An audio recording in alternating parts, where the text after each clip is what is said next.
make some tomato juice to can, and then we are also going to use the pulp and the scraps and all the tomato skins I've frozen from our sauce making this year to make a tomato scrap sauce.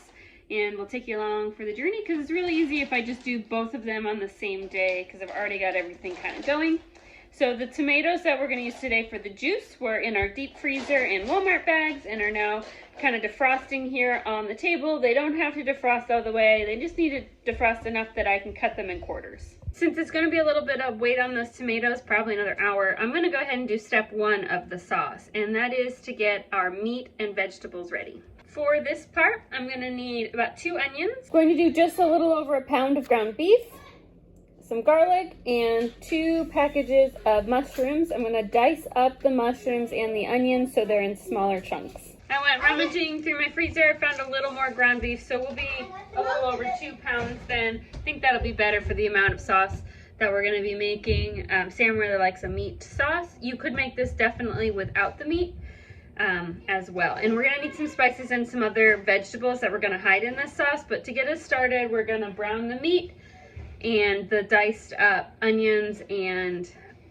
mushrooms with some garlic, just to give it a head start, and then we're going to throw that in the fridge until we are ready to make the sauce once we're done with the juice.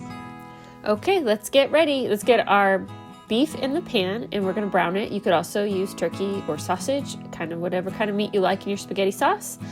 And we're going to dice up 2 onions. Once our meat is nice and pretty much browned all the way, and I'm not going to go ahead and drain it. This was very lean beef, and we need just a little bit of that fat for this onion. So if you have a lot, you could drain it down, but do leave a little bit for your onions and your garlic to really catch that flavor. I added about 3 cloves of garlic in there, and we're going to rinse these mushrooms.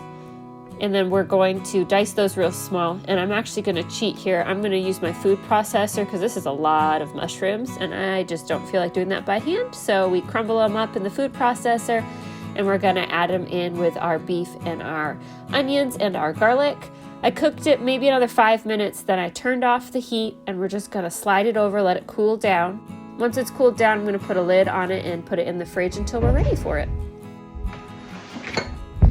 Okay, we're ready to begin our sauce. These are defrosted enough that I can chop them a little bit, and we're going to put them in the largest pot I own. This is a 5-gallon stainless steel pot. When you're working with tomato products, you want to try to use a non-reactive metal, so avoid your aluminum pot.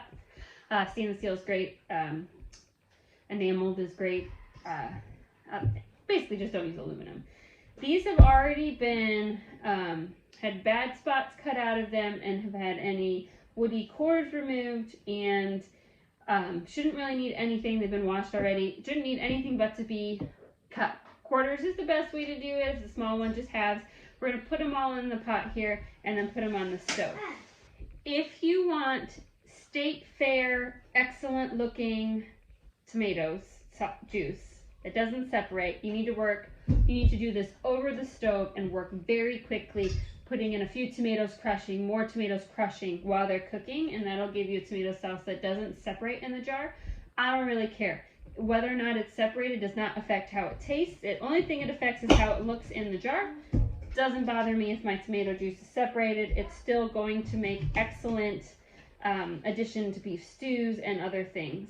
You also do not need to peel tomatoes to make tomato juice. You do typically peel them for sauces and things that you need to be real smooth, but we're making juice, so we're going to just pour everything in the pot. Hey, Mr. P. And then we are going to cook them for about 5 minutes and crush them down. What's wrong, Betty? All right, so this is our big pot full of tomatoes. And now we're going to put it on to simmer, and I cover it with whatever fits on top just to keep that juice in from evaporating. And I want to simmer it enough that it's not all frozen and I can crush them. We get the water bath canner ready, and by that time the tomatoes are ready to be crushed. Just use a potato masher and just give them a good smash. It doesn't have to be perfect. You can see how much it cooks them down in that pot. Then we're going to cover it again and we're going to bring it to a boil, then reduce to a simmer for 5 minutes. Once that's done, we bring our big pot over to the sink and we start straining the juice and the pulp. This is where you need to have patience. And you can decide how much of a perfectionist you are here. I am a good enough, not perfectionist. And so I go ahead and do a good job straining. I mash lightly. You don't want to accidentally push pulp through the strainer. And then I put the pulp in one jug and the juice is all captured in another pot.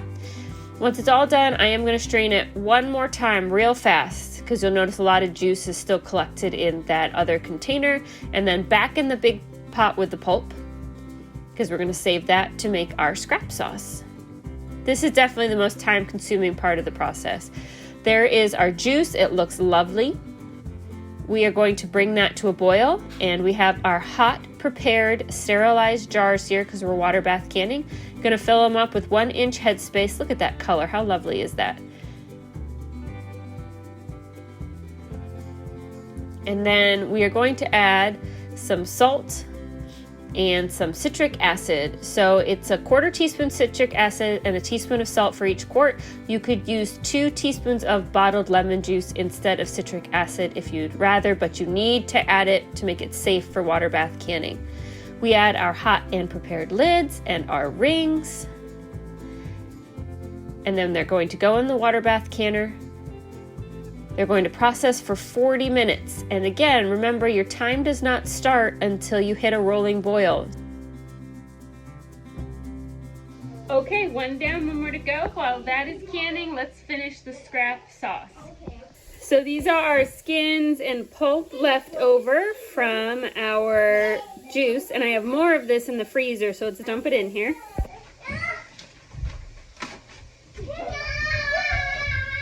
I have opened and drained 3 quarts of home canned zucchini, and we're going to go ahead and drop those in here too. You could use fresh zucchini if you still have some in your garden. This really is an opportunity to hide vegetables from your children. You could do carrots, cauliflower would work really well, any kind of squash. We're going to bring this to a boil and hit it with the immersion blender, and it'll just look like a red sauce. You'll never know. The zucchini or a yellow squash is a really nice addition though, because it makes up for what's missing from the tomato to make the sauce smoother.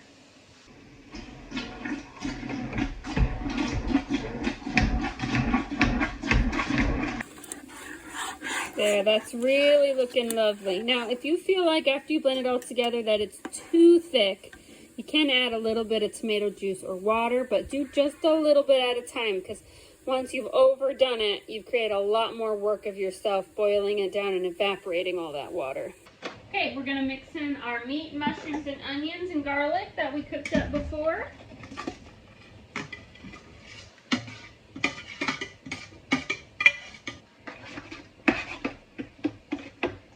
Okay, get those mixed in real good. And then the last thing you need to do is add any spices that you want. Now the easiest thing to do is just use like a pre-packaged Mrs. Wage's sauce mix. I've done that before. It always tastes great. Today we're going to do it ourselves. I'll show you what I'll put in, but this would be a great opportunity to use grandma's sauce recipe if you got one laying around, or whatever you like. I also like a sweet sauce, so I'm going to add a couple tablespoons of sugar just to sweeten it up. The sugar is optional. You don't have to sweeten your sauce if you don't like a sweet sauce. Okay, we're going to add our sugar, a little bit of canning salt,